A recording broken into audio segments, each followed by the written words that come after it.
Welcome everyone. Thank you for tuning into today's Navigating Taxes update, focused on the latest developments in state taxation of digital products and services, especially in 2024 and 2025.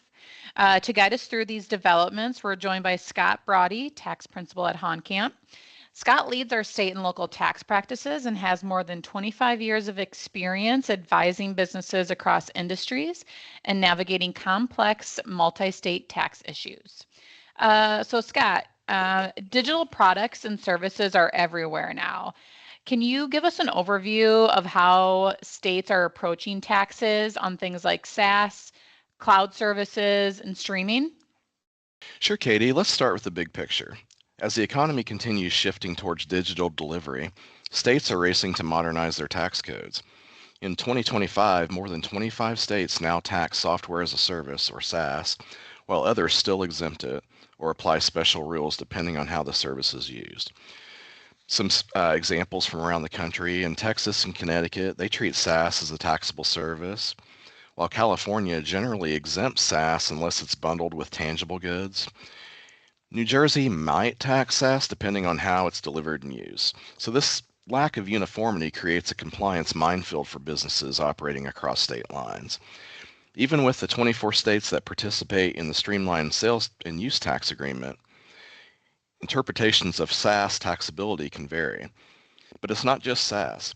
States are expanding their tax reach to include cloud infrastructure and data storage, streaming services and virtual events, digital advertising platforms, and AI-powered analytics and virtual co-working apps. In Maryland, the digital advertising tax is under legal scrutiny currently for potentially violating the Internet Tax Freedom Act and the Commerce Clause of the Constitution. Meanwhile, New York's proposed streaming tax stalled in 24 but may resurface in 2026.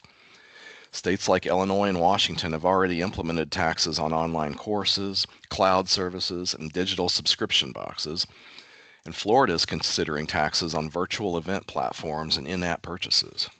Okay, so can you tell us about what does this mean for businesses?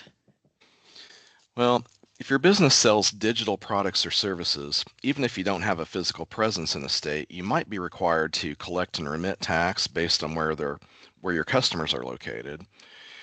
And because of that, you're going to need to track economic nexus thresholds, which can be triggered by digital sales alone. You'll want to monitor evolving definitions of taxable digital goods and services. And here's a tip: don't assume that digital means exempt. Some states treat digital goods as tangible personal property, while others use broad definitions like data processing or platform services to help bring them under the tax umbrella. Yeah, in efforts to stay compliant in this complex area, you're going to want to review your product catalog regularly to assess tax exposure and the tax treatment of those items.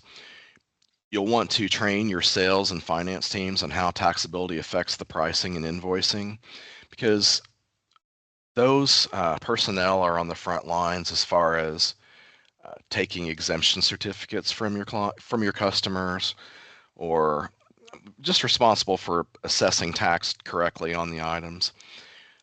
You'll want to consider investing in tax automation tools that can handle multi-state rules and updates. We are certified implementation partners with Avalara, so that's one option a lot of our clients have elected to go with.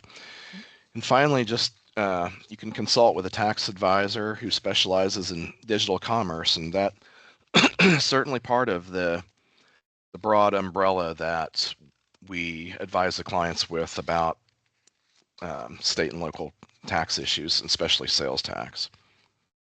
So the bottom line: digital taxation is no longer a niche issue. It's a mainstream compliance challenge, and as states continue to expand their tax bases, businesses must stay agile, informed, and proactive. Okay. Well, thanks, Scott, for sharing your insights on this important topic. That does it for today's Navigating Taxes update. If you have any questions or want help navigating digital tax rules or want to assess your exposure, reach out. We're here to help. I'm Scott Brawdy. Stay digital, stay compliant.